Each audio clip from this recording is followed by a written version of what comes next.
तो जो संकल्प पत्र भारतीय जनता पार्टी का आया है जन्नत के लिए, यानी कि जम्मू कश्मीर के लिए, उसमें क्या खास है हम आपको बता रहे हैं। शांतिपूर्ण, सुरक्षित और विकसित जम्मू कश्मीर का निर्माण होगा।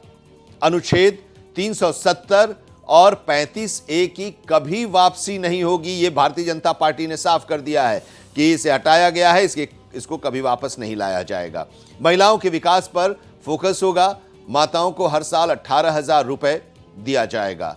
उज्ज्वला योजना के सभी लाभार्थियों को 2 सिलेंडर मुफ्त एक साल में दिया जाएगा, यानी हर साल 2 सिलेंडर मुफ्त दिया जाएगा उज्ज्वला योजना के लाभार्थियों को। कॉलेज के विद्यार्थियों को 3,000 रुपए ट्रैवलिंग अलायंस देंगे। प्रतियोगी परीक्षाओं के लिए युवाओं को 10,000 रुपए की री इन्वेस्टमेंट मिलेगा और साथ ही पीर पंचाल जम्मू की तरफ से छात्र छात्राओं को टैबलेट और लैपटॉप दिया जाएगा। और इस तरह के तमाम घोषणाएं की गई हैं। हमारे साथ हमारे संवाददाता विकास अब्रोल इस वक्त जुड़े हुए हैं। संकल्प पत्र जारी किए जाने के बाद से लगातार इस पर चर्चा हो रही है कि क्या खास है, और वो जो खास है वो हम कल जब अमित शाह ने इस संकल्प पत्र को जारी किया उस समय से बता रहे हैं। अब जरा ये बताइए कि इसका रिएक्शन क्या आ रहा है आम लोगों के बीच से। देखिए, आम लोगों का कहना है कि हमारे जो मेन मुद्दे हैं, जिस तरह से रोजगार, उसका इस पे ध्यान रखा गया है।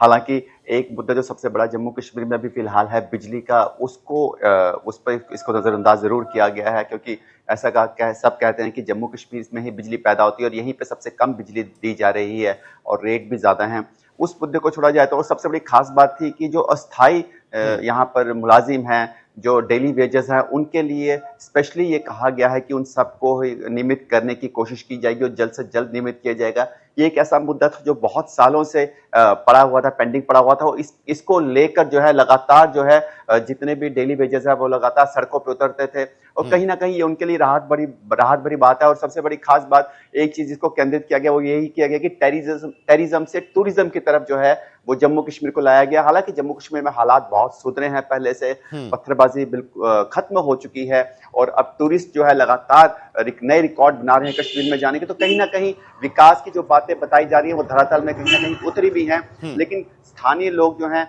वो अपने मुद्दों को लेकर, जो रोजगार के मुद्दे को लेकर जिस पर बात कर रहे थे, तो उसमें जरूर ये कहा गया कि 5 लाख नौकरियां देने का वादा किया गया है। वहीं पर प्रेमनाथ डोगरा योजना शुरू की गई है। कहीं टीकालाल टप्पू के नाम के अस्थाई जितने भी माइग्रेंट्स हैं उनको वापस बसाने के लिए पुनर्वास की योजना शुरू करने के लिए एक ब्लूप्रिंट तैयार किया जा रहा है। हालांकि उस पर मैंने खुलासा नहीं किया है, लेकिन वो कहीं ना कहीं एक कश्मीरी पंडित जो इतने सालों से दंश झेल रहे हैं बाहर रहने का, उनके लिए भी एक बहुत बड़ी एक राहत भरी बात होगी। बिल्कुल। अब अमित शाह का आज दौरे का दूसरा दिन है और आज अपनी पार्टी के कार्यकर्ताओं को वो संबोधित करेंगे। क्या कार्यक्रम है और किस तरह की तैयारी है, क्या जानकारी मिल रही है उसको लेकर विकास?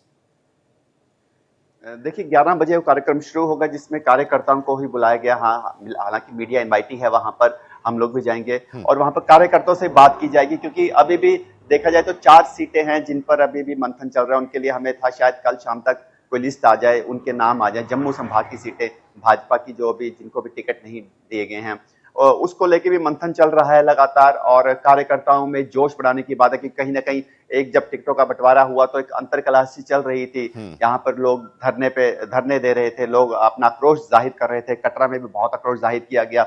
इसको लेकर एक सबके साथ मिल बांट के बात करना, सबको साथ लेके चलना, इसी को लेकर आज जो है अभी कार्यकर्ताओं की मीटिंग हो गई, इसी पे चर्चा की जाएगी। जीत का मंत्र दिया जाएगा और जो नाराज हैं उन लोगों को फिर से पार्टी के साथ सक्रिय भागीदारी के लिए पार्टी के वहां के स्थानीय नेता, जो बड़े नेता हैं, उन लोगों को भी इसके लिए कहा जाएगा कि आप उनसे बात कीजिए, निर्देश दिया जाएगा। जी बिल्कुल, वो कल जिस तरह से जब ये संकल्प पत्र की घोषणा होती, वहां पर जिस तरह से लोगों का जमावड़ा था, जितने भी पुराने लीडर्स थे वो सब वहां मौजूद थे। अशोक खजूरिया जी वहां मौजूद थे और उनको स्पेशल ऊपर बिठाया गया सीट पे, जहां पर अमित शाह जी बैठे थे, वहां उनको बिठाया गया। तो कहीं ना कहीं एक पुराने सब लीडर्स को तवज्जो दी जा रही है, उनका मान मनोबल लगातार चल रहा है। और कल जिस तरह से संकल्प पत्र की बैठक में वहां पर तकरीबन सभी नेता देखे गए, एक आधे को छोड़ दिया जाए तो तकरीबन सब नेता वहां मौजूद थे। तो कहीं ना कहीं लग रहा है कि अंदर खाते बात हो चुकी है और सब अब मिलकर साथ चलने की कगार पे लग रहे हैं।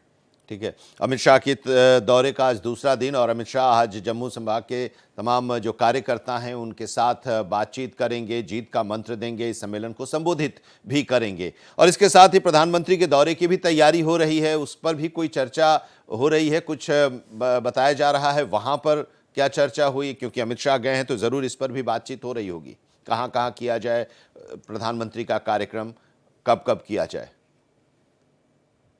देखिए, उनका जो बता अभी तक तो सुरक्षा कारणों से कुछ खुलकर तो बताया नहीं जाता, लेकिन जितना सुनने में सूत्रों के हवाले से आ रहा है, ऐसा बताया जा रहा है कि 2 दौरे उनके जम्मू के होंगे, एक डोडा किश्तवाड़ की तरफ होगा, दूसरे के बारे में भी कुछ खुलासा नहीं हुआ है, और एक दौरा कश्मीर का भी होगा। तो कहीं न कहीं जम्मू के संभाग में चिनाब वैली, जम्मू वैली और उसके अलावा कश्मीर वैली, तीनों को नज़र में रखा जा रहा है और तीनों की तरफ जो है ज़्यादा ध्यान देने की कोशिश की जा रही है। इसीलिए लग रहा है इस बार जो दौरे हैं बहुत अहम रहेंगे प्रधानमंत्री के, और स्टार प्रचारक जिस तरह से उनकी लिस्ट बाहर आई है, लग रहा है कि इस बार लगातार 40 दिन दौरे ही चलेंगे। और अलग-अलग फिलहाल अभी भी देखेंगे तो अनुराग ठाकुर अभी आए हुए थे किश्तवाड़ में, उन्होंने भी एक रैली करी। लगातार यहाँ पर बैठकों का दौर जारी है, लगातार रैली चल रही हैं, और जो अभी तक सामने खबर आती है उसके मुताबिक डोडा किश्तवाड़ में एक रैली हो सकती है, कश्मीर एक जम्मू संभाग में हो सकती है। ठीक, बहुत बहुत शुक्रिया विकास हमारे साथ जुड़ने के लिए और इस अपडेट के लिए। आपके पास हम दोबारा लौटेंगे जब अमित शाह सम्मेलन को संबोधित करेंगे और आपसे जानेंगे कि क्या मंत्र दिया है जीत का अमित शाह ने अपने कार्यकर्ताओं और नेताओं को।